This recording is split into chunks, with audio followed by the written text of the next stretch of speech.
শুধু নয় ধাঁধা, সঙ্গে অনেক তথ্য, একমাত্র লেটস গো চ্যানেলে। Let's go travel quiz. নিছক কুইজ নয়, এখানে ধাঁধার সঙ্গে ভ্রমণের ওপর অনেক তথ্য থাকবে। প্রথমে দেখানো হবে তিনটি ছবি। এই তিনটি ছবি থেকে এক বা একাধিক অক্ষর দিয়ে তৈরি করতে হবে একটি পর্যটন স্থানের নাম, এবং সেই সঙ্গে আমরা জেনে নেব পর্যটন স্থানটির সম্বন্ধে কিছু তথ্য। আসুন শুরু করা যাক মজার খেলা ট্রাভেল কুইজ। বন্দর, সুকুমার রায়, রাবণ।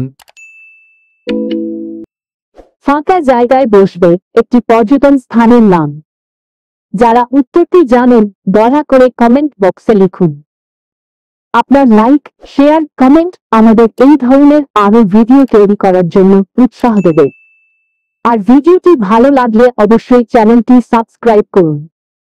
আপনার সময় শুরু হচ্ছে এখন।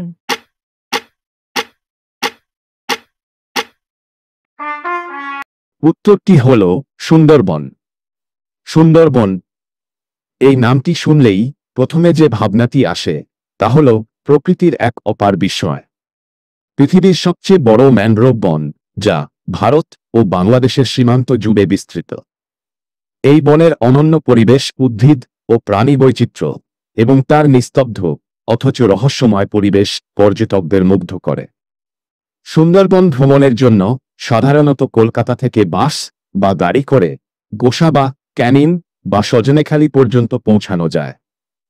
এই জায়গাগুলি থেকেই মূলত সুন্দরবনের অভ্যন্তরে যাওয়ার জন্য নৌকো অথবা লঞ্চ পাওয়া যায়।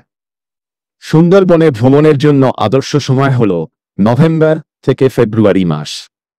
শীতের সময়টাতে আবহাওয়া মনোরম থাকে এবং বিভিন্ন প্রজাতির প্রাণী দেখার সম্ভাবনাও বেশি থাকে। এছাড়া বন্যপ্রাণী পর্যবেক্ষণের জন্য এই সময়টি খুবই উপযোগী। বিশেষ করে রয়্যাল বেঙ্গল টাইগার, কুমির, হরিণ এবং বিভিন্ন প্রজাতির পাখি দেখার জন্য শীতকালীন ঋতু সবচেয়ে উপযুক্ত। সুন্দরবন ঘুরে দেখতে সবচেয়ে জনপ্রিয় মাধ্যম হল নৌকো। সুন্দরবনের খাঁড়ি এবং নদীগুলির মাধ্যমে নৌকো ভ্রমণ করে বনের ভেতরে প্রবেশ করা যায়। সুন্দরবন ভ্রমণে সজনেখালি, ঝটখালি, সুধন্যখালি এবং দুবাকি ক্যাম্প ঘুরে দেখা যায়। এখানে রয়েছে সজনেখালি ওয়াচ টাওয়ার এবং বাঘদেখা মন্দির, যা পর্যটকদের জন্য অন্যতম আকর্ষণ। সজনেখালি। সুন্দরবনের সজনেখালি অঞ্চলে পর্যটকদের জন্য একটি অভয়ারণ্য এবং বন্যপ্রাণী পর্যবেক্ষণ কেন্দ্র রয়েছে। এখানে রয়্যাল বেঙ্গল টাইগার, জলজ প্রাণী এবং বিভিন্ন প্রজাতির পাখি দেখতে পাওয়া যায়। পাখির মধ্যে বিশেষভাবে উল্লেখযোগ্য হল পানকৌড়ি, শামুকখোল, চিত্রাবক প্রভৃতি। দুবাকি ক্যাম্প। দুবাকি ক্যাম্প থেকে পর্যটকেরা সুন্দরবনের গভীর অরণ্যকে দেখতে পান। এখানে ওয়াচ টাওয়ার থেকে বনের বন্য প্রাণী দেখা যায়। নদীর ধারে কুমির, হরিণ এবং বানরের চলাফেরা খুব সহজেই চোখে পড়ে। সুন্দরবন পৃথিবী বিখ্যাত রয়্যাল বেঙ্গল টাইগারের জন্য। তবে শুধুই বাঘ নয়, এখানে দেখা মেলে হরিণ, মেছো বিড়াল, বানর, গাঙ্গেয় ডলফিন এবং কুমিরের। সুন্দরবনের নদী ও খাড়িতে ম্যানগ্রোভ উদ্ভিদের অনন্য বৈচিত্র্য রয়েছে। এই বনের গাছগুলো লবণাক্ত জলেতে বেঁচে থাকতে সক্ষম, যা পৃথিবীর অন্য কোনো জায়গায় সহজে দেখা যায় না। সুন্দরবনে থাকার জন্য পর্যাপ্ত হোটেল, রিসর্ট এবং লজ রয়েছে। বেশিরভাগ রিসর্ট থেকেই নৌকা ভ্রমণের ব্যবস্থা করা হয়। নৌকাগুলি সাধারণত 1 দিন থেকে 2 দিনের জন্য ভ্রমণের ব্যবস্থা করে, যা সুন্দরবনের প্রধান প্রধান এলাকাগুলি ঘুরে দেখার সুযোগ দেয়। সুন্দরবন ভ্রমণের জন্য কিছু টিপস। স্থানীয় গাইডের সাহায্য নিন। সুন্দরবন সম্পর্কে ভালোভাবে জানতে ও নিরাপদে ঘোরার জন্য স্থানীয় গাইড অত্যন্ত উপযোগী।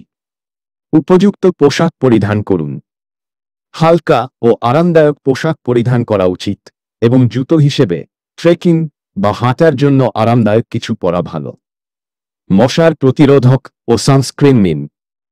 ম্যানগ্রোভ অঞ্চলে মশা এবং অন্যান্য পোকা মাকড়ের উপস্থিতি থাকে, তাই মশার প্রতিরোধক এবং সানস্ক্রিন নিয়ে যাওয়া উচিত। সুন্দরবন ভ্রমণ প্রকৃতির অপরূপ সৌন্দর্যকে অনুভব করার একটি সেরা সুযোগ। যারা প্রাকৃতিক সৌন্দর্য, বন্যপ্রাণী ও শান্তিপ্রেমী পরিবেশ ভালোবাসেন তাদের জন্য সুন্দরবন আদর্শ স্থান। ভ্রমণের ওপর এই ধরনের ধাঁধা পাওয়ার জন্য ভিডিওটি লাইক, শেয়ার, সাবস্ক্রাইব করুন এবং এই ধরনের ভিডিওর নোটিফিকেশন পাওয়ার জন্য বেল আইকনটি টিপুন। ধন্যবাদ।